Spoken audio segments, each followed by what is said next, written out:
the unlikely champion, Wilma Rudolph's triumph over polio. Wilma Glodian Rudolph was born on June 23, 1940, in the small town of St. Bethlehem, Tennessee. She was the 20th of 22 children. Life had stacked the odds against her from the very beginning. Born prematurely at just 4.5 pounds, she entered a world of hardship, with fragile lungs and a delicate body. Her family was poor.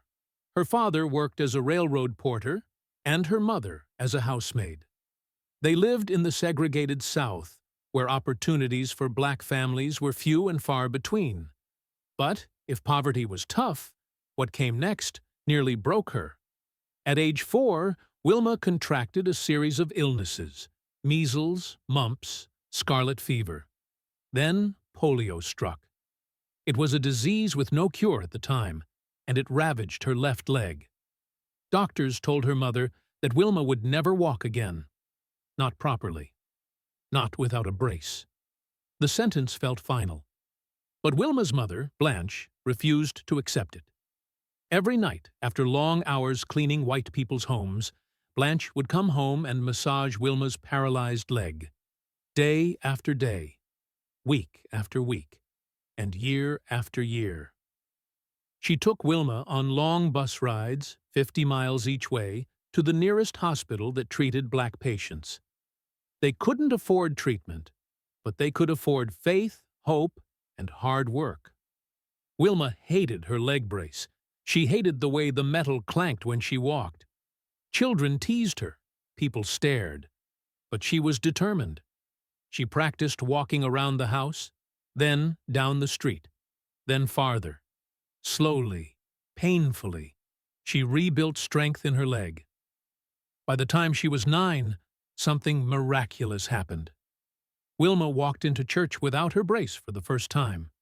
She said it was one of the proudest days of her life. Then she decided to run.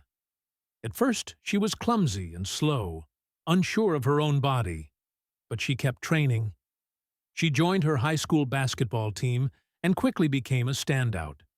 A coach noticed her speed and introduced her to track. That coach would change her life. By age 16, Wilma qualified for the U.S. Olympic team and competed in the 1956 Melbourne Games, earning a bronze medal in the 4x100 relay. She trained harder. She ran every day in the Tennessee heat, her eyes fixed on Rome, on redemption, on greatness. Then came the 1960 Summer Olympics. Wilma was now 20 years old. She stepped onto the Olympic track in Rome, still relatively unknown to the world. A young black woman from a segregated land, a former cripple with no reason to be there except for one. She refused to accept limits. The 100-meter dash was her first event. The gun fired, and Wilma surged forward like lightning, her strides fluid and explosive. She crossed the finish line first. Gold medal. Next came the 200 meters. She won again. Another gold. Then came the 4x100-meter relay. During the race, one of her teammates fumbled the baton, and the rhythm was lost. But Wilma grabbed it, recovered, and anchored the team to victory. Third gold medal. Wilma Rudolph had not only defied the odds, she rewrote them. She became the first American woman to win 3 gold medals in track and field at a single Olympic Games. The world called her the fastest woman alive. Wilma became a symbol of courage, perseverance, and possibility. But she didn't stop there. When she returned home to Tennessee, she refused to attend her own celebration parade unless it was integrated. The town agreed. It became the first integrated event in Clarksville's history.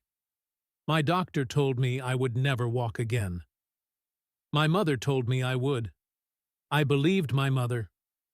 When asked how she overcame it all, poverty, racism, disease, despair, Wilma simply smiled and said, "I just kept moving forward."